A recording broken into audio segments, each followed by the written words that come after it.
وہ میں نے اس کے زور دینے پر بیچ دی، اس کا پیسہ فی الحال میرے اکاؤنٹ میں چلا گیا۔ امتیاز کو بے چینی ہے کہ وہ کروڑوں اب اس کے پاس آ جائیں۔ اس پر لڑائی ہوگی اور پھر لڑائی بڑھتی چلے گی۔ ہم کھانا کھانے باہر نکلے تھے لیکن اس نے گاڑی میں بحث شروع کر دی اور مجھے دھمکی دی۔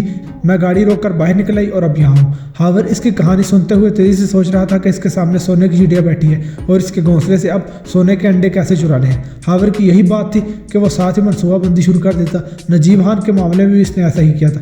کچھ دیر کے توقف کے بعد لڑکی نے بتایا، میرا نام امبر ہے، کیا میں آپ پر بھروسہ کر سکتی ہوں؟ آپ مجھ پر مکمل بھروسہ کر سکتی ہیں۔ میں ہر طرح سے آپ کی مدد کے لیے حاضر ہوں۔ آپ جو چاہیں گی میں کرنے کے لیے تیار ہوں۔ پولیس کے پاس جانا چاہیں تو میں وہاں لے جاتا ہوں، کسی چینل میں جانا چاہیں تو اس کے لیے بھی میری مدد حاضر ہے اور اخبار تو میرا موجود ہی ہے۔ ہاور نے چاہا کہ وہ چاروں طرف سے اس کے اعتبار کے جال میں آ جائے۔ اچانک امبر کا فون بجنے لگا۔ اس نے گھبرائے ہوئے اور ڈرے ہوئے انداز میں موبائل فون کی طرف دیکھا۔ اس کا جسم خوف سے کانپنے لگا۔ اس نے ایک نظر ہاور کی طرف دیکھا۔ ہاور کی سوالیہ نگاہیں امبر پر تھی۔ امبر نے فون کا اسپیکر کھول دیا۔ دوسری طرف سے اس کے شوہر کی تیز غصے سے بڑی آواز ابھری، تم چھپ کر یہ سمجھ رہی ہو کہ تمہیں تلاش نہیں کر سکوں گا؟ تم جہاں بھی ہوگی ڈھونڈ لوں گا اور تمہاری سانسوں سے ایک ایک پائی وصول کر ماروں گا۔ بھاگ لو، جتنا بھاگ سکتی ہو بھاگ لو، مجھ سے چھپ نہیں سکتی تم ظالم ہو، تم انسان نہیں ہو۔ امبر نے روتے ہوئے کہا، ہاں میں انسان نہیں ہوں، میں نے چاہا تھا کہ تمہیں کچھ نہ کہوں۔ اب بھی وقت ہے، سوچ لو اور اپنے اکاؤنٹ میں وہ ساری رقم میرے اکاؤنٹ میں ٹرانسفر کر دو، ایک پائی بھی نہیں دوں گی، پھر اپنے انجام کے لیے بھی تیار ہو۔ امبر نے روتے ہوئے فون آف کر دیا۔ اس کا پورا جسم کانپنے لگا۔ وہ اس قدر ڈر گئی کہ ہاور کو اندیشہ ہوا کہ وہ بھی بے ہوش ہو کر گر جائے گی۔ ہاور نے اسے پانی پلایا اور حوصلہ دیا۔ اس طرح کچھ وقت گزر گیا اور رفتہ رفتہ امبر کی حالت بہتر ہوئی۔ جب امبر بولنے کے قابل ہوئی تو اس نے کہا، کیا آپ میرے لیے یہ کر سکتے ہیں کہ میرے گھر سے خفیہ جگہ پر جہاں میں نے یہ بیگ چھپایا ہے، اس میں میرا پاسپورٹ، ضروری کاغذات اور چیک بکس ہے، وہ کسی طرح سے اٹھا لائیں۔ میری ایک چیک بک کے درمیانی چیک پر میرے دستخط بھی موجود ہیں۔ اگر وہ بیگ امتیاز ہاتھ کے لگ گیا تو وہ رقم میرے اکاؤنٹ سے نکال لے گا۔ امبر کو پریشانی ہونے لگی۔ آپ نے چیک سائن کیوں کیا تھا؟ ہاور نے جلدی سے اپنے مطلب کی بات پوچھی۔ جب میں کسی طرح سے بھاگنے کی تیاری میں تھی تو میں نے چیک سائن کیا، کیونکہ اس وقت امتیاز گھر پر موجود نہیں تھا۔ میرے لیے راستہ صاف تھا، میں سیدھی بینک جانا چاہتی تھی، لیکن اب بھی میں نے چیک پر دستخط کیے ہی تھے کہ امتیاز گھر آ گیا۔ میں نے اسی طرح بیگ اس خفیہ جگہ پر رکھا اور وہاں سے نکلے۔ امبر نے بتایا تو ہاور کی آنکھوں میں چمک دو چند ہو گئی۔ اس نے سوچا کہ دستخط شدہ چیک موجود ہے، اس جگہ تک رسائی حاصل کرنے کے بعد وہ بینک سے کیش کرا سکتا ہے۔ ہاور جاننا چاہتا تھا کہ اس اکاؤنٹ میں اس کی کتنی رقم موجود ہے۔ آپ کو چاہیے تھا کہ آپ چیک پھاڑ دیتی۔ آپ کے اکاؤنٹ میں 3-4 کروڑ ہوا تو وہ سارا کیش کرا سکتا ہے۔ فیکٹری کی قیمت کا کچھ حصہ یعنی 9 کروڑ میں نے اس اکاؤنٹ میں جمع کرایا تھا، امبر نے جلدی سے بتایا۔ 9 کروڑ روپے کا سن کر ہاور کو لگا کہ ایک بڑی رقم اس کے انتظار میں ہے۔ اس گھر میں جانا جہاں چوکیدار ہوں گے، بہت سے حفاظتی انتظامات ہوں گے، وہ بیگ لانا میرے خیال میں بہت مشکل ہے۔ ہاور نے جھجکتے ہوئے کہا، کوئی مشکل نہیں ہے۔ امبر بولی، میرے گھر سے ساتھ والا گھر خالی ہے، اس کی پچھلی طرف ایک باؤنڈری وال کا ایک حصہ گرا ہوا ہے جہاں سے اندر جا کر چھت پر جایا جا سکتا ہے۔ چھت سے نیچے 11 فٹ کے فاصلے پر بالکنی ہے اور اوپر سے بالکنی میں جائیں گے تو وہاں ایک دروازہ ہے، اس پر براؤن شیشہ لگا ہوا ہے۔ اس شیشے کو کاٹ کر اندر جائیں اور دروازہ کھولیں تو سامنے لاؤنج ہوگا۔ دائیں اور بائیں 2 کمروں کے دروازے دکھائی دیں گے اور بالکل سامنے ایک چھوٹی سی راہداری دکھائی دے گی۔ اس راہداری کے اختتام پر ایک دروازہ ہے جو اسٹور کا ہے اور اس اسٹور میں بہت سا کاٹ کباڑ پڑا ہے۔ وہاں ایک پرانا صوفہ بھی ہے جس پر پرانا سامان میں نے رکھا ہوا ہے۔ اس صوفے کے اندر روئی ہے اور اس روئی میں نے وہ بیگ رکھا ہوا ہے۔ اس بڑے گھر میں امتیاز ہوتا ہے اور گیٹ کے پاس اس کے 4 گارڈز ہوتے ہیں۔ جس خفیہ کمرے میں خفیہ جگہ پر میں نے بیگ رکھا ہے وہ کمرہ اوپر ہے، یعنی نیچے نہیں آنا پڑے گا، وہاں سے ہی بیگ لے کر اس راستے واپس آیا جا سکتا۔ ہاور سوچتے ہوئے اپنی تھوڑی کھجانے لگا۔ وہ سوچ رہا تھا کہ جیسا امبر بتا رہی ہے اس طرح تو اس گھر میں داخل ہو کر باہر نکلنا مشکل نہیں ہے۔ کیا سوچ رہے ہیں آپ؟ میں سوچ رہا ہوں کہ ایسا کام کبھی کیا نہیں ہے۔ کسی خبر کو حاصل کرنے کے لیے تو بہت سی مشکلات کا سامنا کیا ہے، کسی جاسوس کی طرح بھی کام کیا ہے، لیکن اس طرح کبھی کہیں سے بیگ لانے کا اتفاق نہیں ہوا۔ ہاور یہ کہہ کر خود ہی مسکرایا، اگر آپ نہیں کر سکتے تو کوئی بات نہیں، میں رات آپ کی اجازت سے یہاں رک کر صبح نکل جاؤں گی۔ امبر مایوس ہو کر ایک طرف بیٹھ گئی۔ ہاور ایسے سوچتا رہا جیسے اس کے لیے وہ کرنا بہت مشکل ہے۔ دراصل وہ اس جگہ جانے سے لے کر نکلنے تک منصوبہ بندی کر رہا تھا۔ دستخط شدہ چیک سے وہ بہت سا روپیہ بینک سے نکلوا سکتا تھا۔ ہاور نے گھڑی کی طرف دیکھا اور بڑبڑایا، الینا جانے کیوں نہیں ابھی تک آئی؟ الینا کون؟ امبر نے پوچھا، میری بیوی الینا، وہ بھی اخبار میں ہی جاب کرتی ہے، اس کی ڈیوٹی کا وقت ختم ہو گیا، شاید آ رہی ہوگی۔ ہاور بولا، یہ تو اچھا ہے کہ آپ کی بیوی بھی ہے، میں اور بھی ریلیکس ہو جاؤں گی۔ امبر نے کہا، بس وہ آنے والی ہے، بعض اوقات ویگن لیٹ ہو جاتی ہے۔ ہاور نے کہا اور ایک طرف بیٹھ گیا۔ تب تک میں سوچتا ہوں کہ مجھے کیا کرنا چاہیے۔ سوچتے ہوئے آپ یہ رات ہی نہ گزار دیں، کیونکہ یہ کام آج رات ہی ہو سکتا ہے یا پھر کل رات، دن کو وہاں جانا مشکل ہے۔ امبر نے کہا، اس وقت تک اس کا خوف بے حد کم ہو چکا تھا۔ میں سوچ رہا ہوں، ہاور بولا، آپ کو تنہا نہیں چھوڑوں گا، میں اپنا کیمرہ مین کو بلاتا ہوں، ہم ایک ساتھ وہاں جا کر آپ کا بیگ لے آئیں گے۔ اپنے اخبار کے لیے ہم نے بہت زیادہ خطرناک کام سر انجام دیے۔ امبر اس بات سے بے خبر تھی کہ اس نے امبر سے بات شروع کرتے ہی الینا کو کال ملا دی تھی۔ دوسری طرف الینا ان کی گفتگو سن رہی تھی۔ جو ہی اس نے یہ کہا کہ الینا اس کی بیوی ہے تو وہ اس وقت اٹھی، اس نے ہلکا میک اپ کیا اور بیگ پکڑ کر باہر نکل آئی۔ الینا کا ہاور سے رابطہ منقطع ہو گیا۔ الینا نے جاتے ہوئے عاطف کو فون کیا اور اسے ساری بات سمجھا دی۔ ہاور نے امبر سے کہا کہ وہ اپنا کیمرہ مین کو بلاتا ہے، اسی کے ساتھ وہ اس جگہ آ جائے گا۔ الینا اشارہ سمجھ گئی اور اس نے تیزی سے عاطف کو ساری بات سمجھائی اور ٹیکسی میں بیٹھ کر ہاور کی طرف چلی گئی۔ ہاور اور اس کے ساتھیوں کی یہ خصوصیات تھی کہ وہ ایک دوسرے کی کہی ہوئی اشاروں میں بات فوراً سمجھ جاتے تھے۔ عاطف نے اسی وقت سجاد کو فون کیا۔ الینا نے گھر پہنچتے ہی سلام کیا اور ہاور سے مسکرا کر ایسے بولی جیسے وہ واقعی اس کی بیوی ہو۔ پھر جو ہی اس کی نظر امبر پر پڑی تو اس نے امبر کو سلام کیا اور سوالیہ نظروں سے ہاور کی طرف دیکھا۔ یہ امبر ہے، اپنے شوہر کی سختیوں کا شکار ہے۔ میں ٹیکسی کی طرف جا رہا تھا کہ مجھے یہ مل گئی اور ان کی زندگی خطرے میں تھی، میں انہیں یہاں لے آیا۔ یہ بتانے کے بعد ہاور نے امبر سے کہا، یہ الینا ہے میری بیوی، آپ سے مل کے اچھا لگا۔ امبر نے اٹھ کر الینا سے ہاتھ ملایا۔ آپ کے شوہر اگر وہاں نہ ہوتے تو شاید میری لاش وہاں سڑک پر پڑی ہوتی۔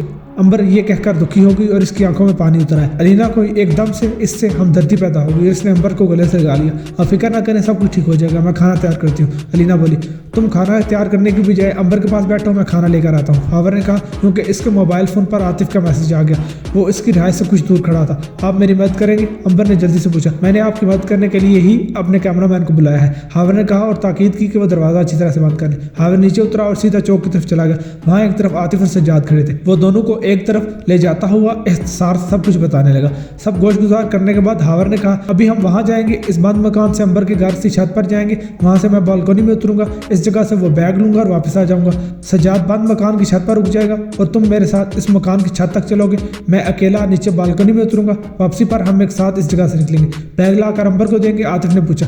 جیسے ہی بیگ میرے پاس آئے گا ہم اس جگہ سے نکلتے ہیں الینا کو میسج کر دیں گے۔ الینا اس وقت امبر کو قابو کر کے باندھ دے گی، ہم واپس آ جائیں گے۔ وہ چیک جس برانچ کا ہوگا اسی بینک برانچ میں اکاؤنٹ کھلوا لوں گا اور چیک جمع کرا دوں گا۔ رقم اس وقت میرے اکاؤنٹ میں جمع ہو جائے گی جب ہم امبر کو بے ہوش کر کے کل رات کہیں چھوڑ کر اس شہر کو خدا حافظ کہہ دیں گے۔ ہاور نے منصوبہ بندی پیش کی۔ پیسہ تقسیم کب ہوگا؟ سجاد نے خشک لہجے میں پوچھا۔ اس کا سوال سن کر دونوں نے اس کی طرف دیکھا اور ہاور نے کہا، اس شہر کو چھوڑتے ہی ہم رقم آپس میں تقسیم کر لیں گے۔ وہ 1.5 کروڑ بھی کیا بینک میں ہے؟ سجاد نے پوچھا۔ وہ میرے پاس محفوظ جگہ پر ہے، ہاور نے جواب دیا، میں نے بینک میں نہیں جمع کرایا۔ آئندہ جب بھی ہم اپنا کام ختم کریں گے مجھے آپ لوگ میرا حصہ اسی وقت دے دیا کریں۔ سجاد بولا، ایسا ہی کیا کروں گا۔ ہاور نے جبر کرتے ہوئے کہا، تم ہمارے اسی چوک میں انتظار کرو گے، میں عاطف کو اپنے ساتھ لے کر جاؤں گا، ٹھیک ہے؟ سجاد نے کہا۔ تینوں پھر گھومتے ہوئے اس جگہ پر پہنچ گئے جہاں وہ ملے تھے۔